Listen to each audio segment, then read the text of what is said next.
بسم اللہ الرحمن الرحیم۔ السلام علیکم۔ کم سے کم ایک دفعہ درود شریف پڑھ کر نیچے کامنٹ میں ڈن لکھ دیجیے۔ آج میں آپ لوگوں کے ساتھ ایک ایسی لڑکی کی صبر کی کہانی شیئر کروں گی کہ جس سے آپ بھی بہت فائدہ حاصل کریں گے۔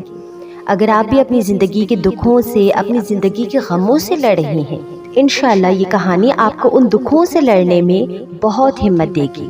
تو کہانی سٹارٹ کرتے ہیں۔ بریحہ ایک بہت ہی اچھی لڑکی تھی جو اللہ سے بہت قریب رہتی تھی۔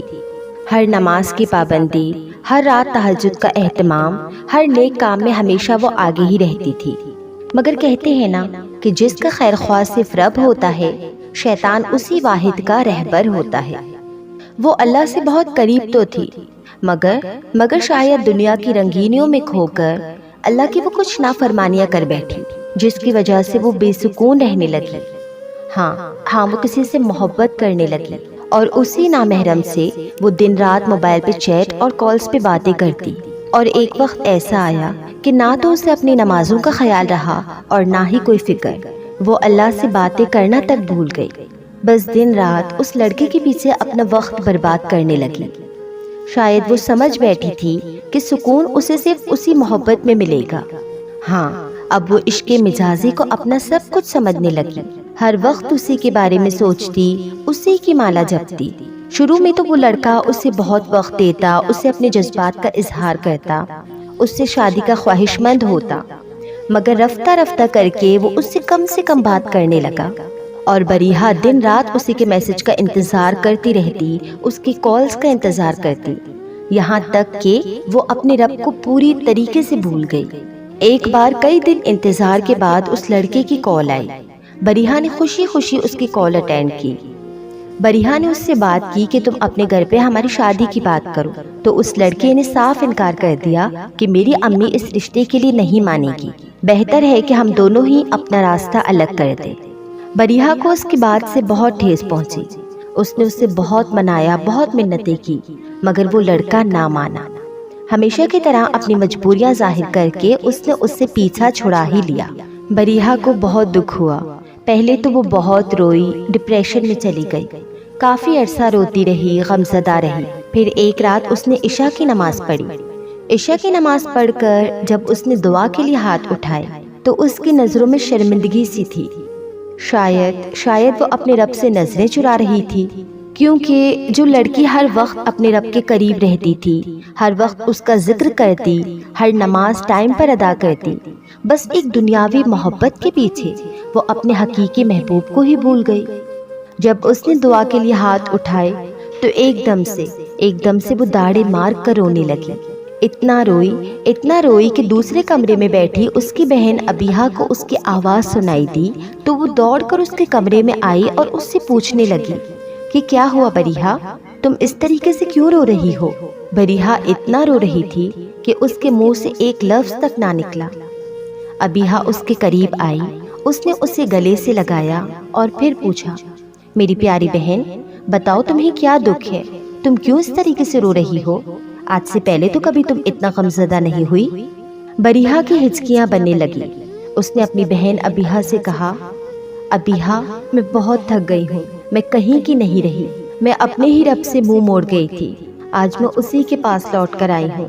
مجھے شرمندگی ہو رہی ہے کہ اب میں اپنے رب کو کیسے پاؤں، کیسے مناؤں اسے، کیسے اس سے کہوں کہ میرے دل میں اپنے لیے وہی پہلے جیسی محبت پیدا کر دے۔ ابیحہ نے اس سے کہا کہ ہاں میری بہن، میں جانتی ہوں کہ تم کس کرب سے گزر رہی ہو، مگر دیکھو میری پیاری، اللہ تعالیٰ بہت غفور و رحیم ہے۔ اگر تم آسمان تک جتنے گناہ بھی لے کر اس کے پاس جاؤ گے نا، تو وہ ایک بار دل پہ استغفار کہنے پر وہ تمہیں ایسے گناہوں سے پاک کر دے گا جیسے ایک بچہ اپنی ماں کے پیٹ سے نکلتا ہے۔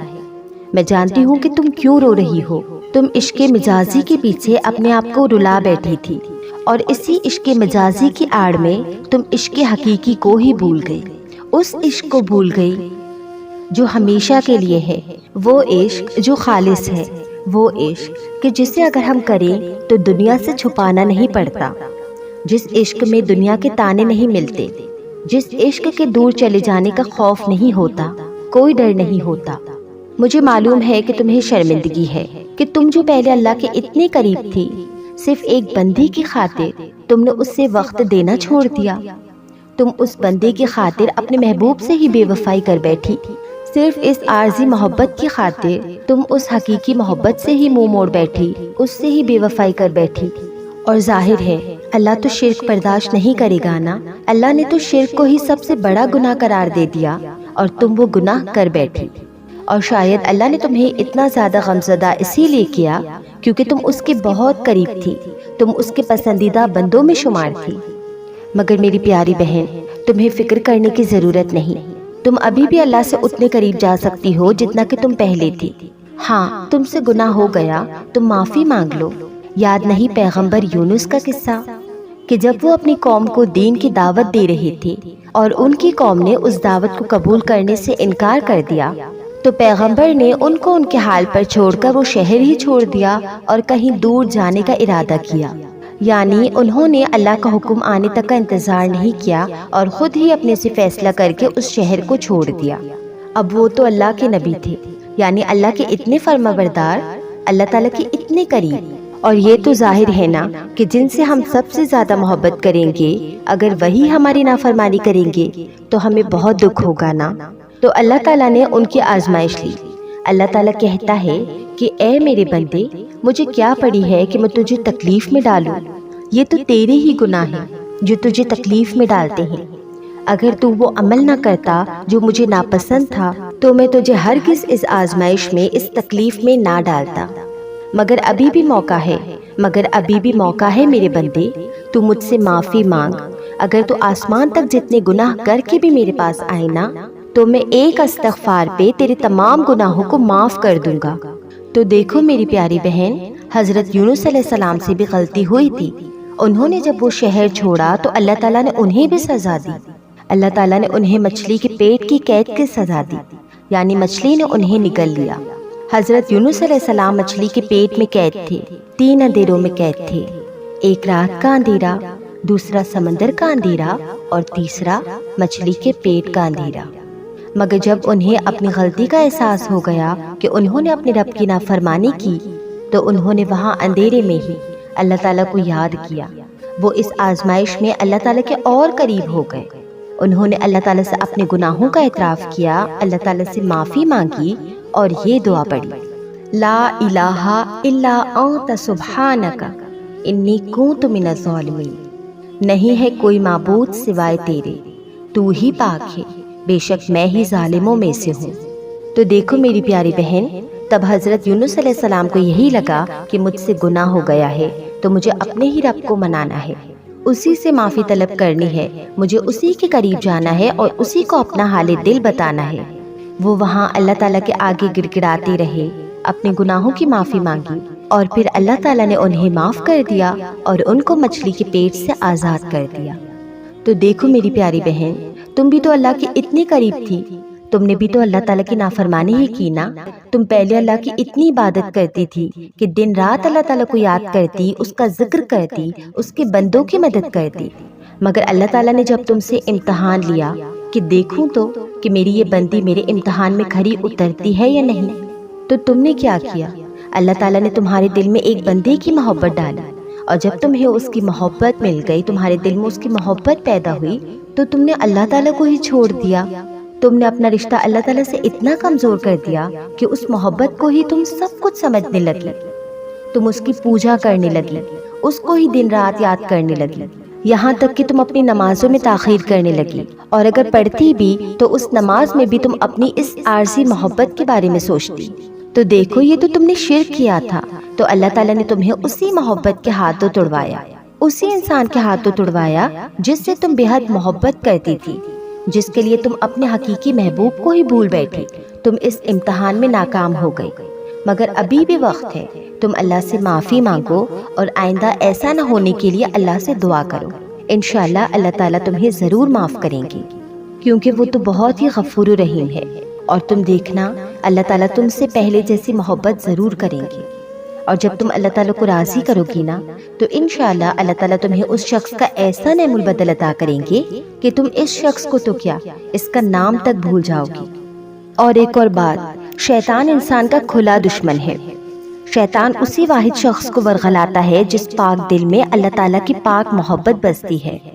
وہ ہرگز اس ناپاک دل کو نہیں ورغلائے گا جس ناپاک دل میں پہلے سے ہی شیطان کی حکومت ہو، اور وہ پھر اس پاک دل میں اللہ تعالیٰ کے لیے بغض، بدگمانیاں، نا امیدی جیسے وسوسے پیدا کرتا ہے، تاکہ وہ پاک دل اللہ کی عطا چھوڑ کر اس کے نقش قدم پر چلنے لگے۔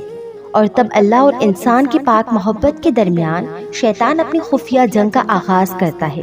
انسان شیطان کی طرف سے آنے والے وسوسوں کو اللہ سے کی اپنی دعاؤں کی دیری کے جواب میں نہ سمجھ کر اللہ کی حکمت سے ہمیشہ ہمیشہ کے لیے مایوس ہو کر دعا مانگنا چھوڑ دیتا ہے، اور تب انسان شیطان کی طرف سے آنے والے وسوسوں کو اللہ پاک کی محبت پر فوقیت دیتا ہے، اور پھر انسان ہمیشہ کے لیے گمراہ ہو جاتا ہے۔ اور پتہ ہے انسان کا ایمان نہ بہت کمزور ہے، اور اس کی جو اللہ سے پاک محبت بھی نہ اپنی ذات کی ضروریات تک محدود ہے۔ یہ انسانی فطرت ہے کہ انسان عارضی خواہشات کا پتلا ہے۔ جب تک اس کی خواہشات اس کو عطا ہوتی جائیں گی، اللہ اس کے لیے بہترین خیر خواہ ثابت ہوتا جائے گا، اور وہ جلد بازی میں اللہ سے جلد از جلد اپنی ادھوری دعاؤں کی تعبیر کی طلب دریافت کرے گا۔ پر اگر اللہ کی طرف سے تھوڑی سی بھی دیری ہو جائے تو وہ فوراً ہی اپنے دل میں اللہ کے لیے بدگمانیاں پال لیتا ہے اور شیطان کے نقش قدم پر چلنے لگتا ہے، اور چلتے چلتے اپنے ہی پیروں کو لہو لہان کر دیتا ہے۔